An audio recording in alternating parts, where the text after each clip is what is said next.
Hi, welcome to another episode of Hot Takes with me, the Silver Fox. Seems the SNP can't even abide by their own laws. There was a plan brought in to show the investment that the country was going to be making on sort of future climate impacts in infrastructure and things like that. And they had a date by which this must be published by law, a 2009 climate impact law.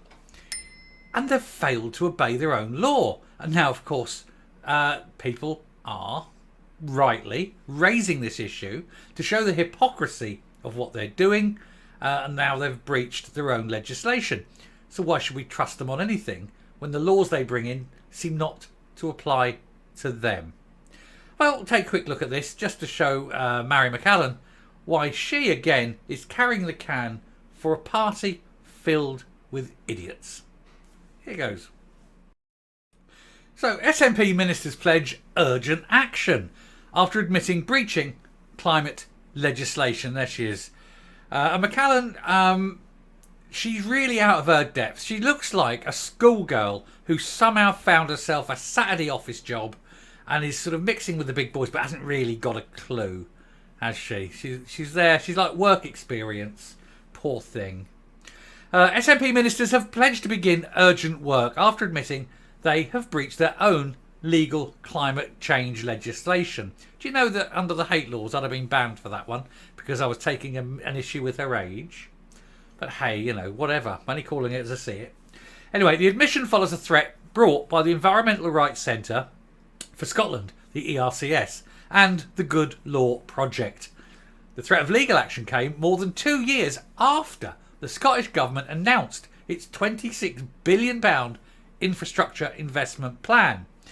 But it still hasn't published an assessment of the plan's climate impact. And they must, by law, have a climate impact statement, which they haven't done. Because that requires hard work and intelligence. Two things, sadly, the SNP are in dire need of. The campaigners claim this amounted to a clear breach of its statutory duty under the Climate Change Scotland Act 2009, a rule they brought in thinking it would force other people into obeying their petty little rules, and for which they now have been hoisted firmly upon their own petard. Earlier this month, the organisations wrote to Scottish Government's Net Zero Secretary Mary McAllen, stating they would launch a legal challenge unless the minister took urgent action to publish the assessment.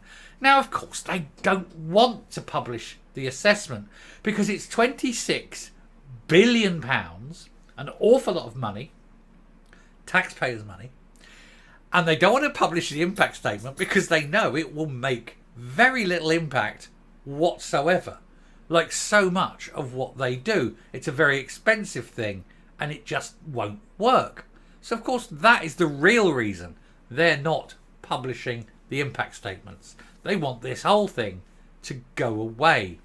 But, of course, it won't go away. The Scottish Government has now accepted that its efforts to date fall short of its duties. And they must be kicking themselves, going, oh, who remembered this? In a letter from the Scottish Government's litigation division, lawyers said the concerns have been carefully considered and yet strangely not acted on. And it's added, Scottish ministers now accept that the documentation published to date falls short of the requirements of Section 94A of the Climate Change Scotland Act 2009. Urgent work is underway on a remedy to ensure that the duty is discharged in full and as soon as possible. Now they keep pushing for this these laws. Oh, look at us! Look at us! We're looking very wonderful, and you know, look, we're brilliant. We are. They bring these laws in, and then they can't abide by their own laws. This isn't the first law that they've broken. Anyway, the correspondence points to SNP ministers accepting the invitation to pursue informal resolution of these matters. It adds judicial review proceedings would be premature while the resolution process with the ESS is underway and where there's any real hope of resolution. So basically they're sort of saying, oh, well, you know, we will get it out quick, but we've got this going on, there's too many things going on, chop change, and we can't publish it. They're looking desperately for excuses as to why they should break the law. The breach only came to light because of a concerned citizen, and it shouldn't be left to individuals to suss out whether ministers are acting lawfully or not, or adding fuel to the fire when confronting the climate crisis. No, it should be the government publishing stuff on their own, cognizance. They shouldn't rely on random strangers in the country going, hang on a minute, this hasn't been published yet. What's going on? What a way to run a bank, honestly. Anyway, it is now down to the government to regain credibility and show that their spending decisions will deliver a just transition towards net zero.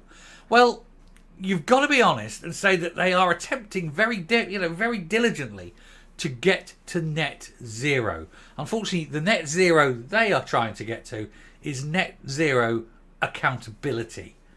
They really don't want to be held to account, which of course is why this hasn't been published. Emma Darn, I don't know how you're going to say that, Darnley, I'm going to presume, legal director at Good Law Project, said, governments can try to duck and weave around their duties when their law breaking is revealed. So it's heartening that the Scottish Government has owned up to its mistake and committed to correcting it quickly. Well, they've committed to correcting it quickly, but whether they actually correct it quickly, of course, is an entirely different matter. With floods and fires sweeping across the world, arsons, a lot of arsons, but they don't want to tell you that those are, the fires in Greece were all arsons. That's against the agenda. There's no time to lose in the fight against the climate emergency. They keep close. If there's such an emergency, why is Humza Yousaf in the United States and not doing Zoom calls?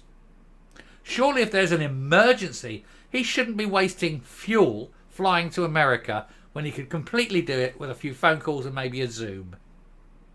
What emergency?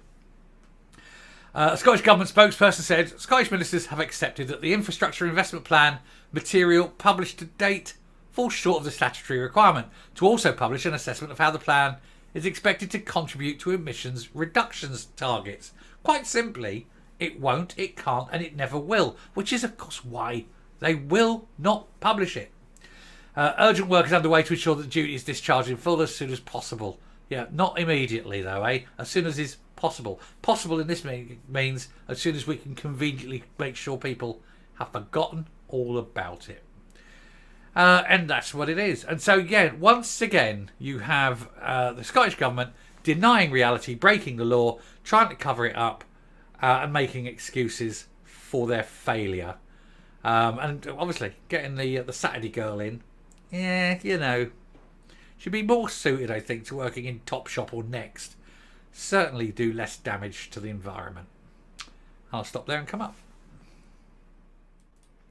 So we are again, another law, another day, another, broken promise. They are useless. It's deliberate. It's always deliberate. No one does this accidentally this number of times. I keep saying they deliberately choose to do these things because they daren't reveal what they're doing. People would be absolutely horrified if they thought it was real, but of course it's real. There's no other explanation. Anyway, thank you very much for watching this. I shall stop there. If you like what you see and hear on the channel, do please, and I absolutely mean this, do please hit the subscribe button. We're political, we're a political channel. We always get pushed down in the YouTube algorithm. And the only way we make progress is by you good, wonderful, intelligent seekers of truth hitting that subscribe button. And until next time, stay safe, stay well, and remember, never let the Saturday girl make policy. Bye.